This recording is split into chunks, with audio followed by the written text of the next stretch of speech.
Hi and welcome to All Things Marvelous. I'm John Paul and today we're going to be creating a rolling looping ball animation. This employs a couple of techniques to make it all work and hopefully you'll find something useful for your own projects. There's a few things to install and we're going to be using an expression driver to achieve the effect. So with all that said, let's get into the video.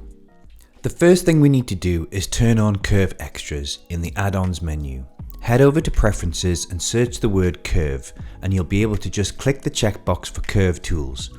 This will then add a menu to the sidebar that will have things that will help you edit and check the length of any curve you create. So with that done, let's create a Bezier Curve circle. Head over to the side view and rotate it 90 degrees so that it's standing on its end. You can do this by pressing R to rotate and holding Ctrl and the left mouse button to snap it to the correct angle. In the curves attributes on the right, bump up the resolution to 64. Next, we're going to add a round cube, but you'll need to turn on another add-on extra that comes with Blender, and that's the Mesh Extras add-on. Head over to Preferences again, type in Mesh, and then check the box for extra objects. Now when you come to add a mesh using Shift A, you'll see a few new things that you can select, including round cube. Once you've added that, in the pop-up menu in the bottom left corner, change the radius to 1 and the divisions up to about 25. Then right-click the sphere and select Shade Smooth. Next, scale it down to whatever size you'd like and hit Ctrl A to apply the scale. We're going to need to see it, so head over to the Material tab and add two materials. I make one blue and one white. Then in Edit mode, I loop select the middle row of quads and click Assign to make a white band around the sphere.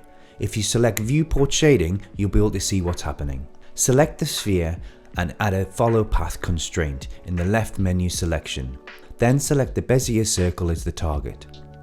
Looks like we need to add another line going around the other way, so head into Edit mode and do the same as before to create a white band going around the other way. So we have the sphere connected to the curve, and if you open up the curve attributes in the path animation, you'll be able to move the sphere using the evaluation time like this. What we want to do though is rotate it along the Z-axis like this, and the way we're going to do that is by using an expression driver. I'll put the expression in the description for you. Once you've copied it, you need to right click over the Z rotation in the transform controls and select Add Driver. Then do it again and select Open Driver Editor so you see this window. You need to change the type to Single Property, then change the selection to Curve and select the curve circle. Then enter eval_time in both of the empty fields. Then you can paste in the equation from the video description. Once that's done, you need to input the two values that will make this work, and that's the curve length and the sphere diameter.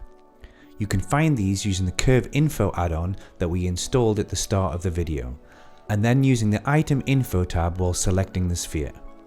Now when we change the evaluation time, it should roll the correct amount of times equal to the distance around the circle. So that gives us an accurate ball to circle roll, but what we need to do is make it loop. And the way we do that is by first working out roughly how many times it takes to complete a full circle, and then taking the diameter of the sphere and calculating its circumference, then multiply that by the number of turns it does to give us a length of what the outside loop or circle is needed to make an accurate full 6 turns around the outside. So add a new Bezier Curve circle and we need to make its length as close to the calculation as possible. At first I did this by eye and trial and error, adjusting the size, applying the scale and checking the curve length. But I also realized that we could backwork the calculation to give us the measurement of the diameter of the curved circle as shown here. Either way, once we've got it as close as possible to the calculation, we need to grab the inner circle curve and adjust its scale so that the ball is just about touching the outer circle like this. Once we're happy, we can then apply the scale and re-enter the new curve's length into our equation. And that should mean that when we come to use the evaluation time, the ball will roll a full 6 rotations, but also start and end in near exactly the same position, which in turn means we can start and end the animation in the same place and create a looping video. So I add a keyframe at 0 for 0 evaluation. Then change the animation frames to 150, then add another keyframe with the evaluation of 100 and grab both keyframes, right click them and change the interpolation mode to linear. That will give us a nice smooth animation loop. All that's left to do is dress the scene.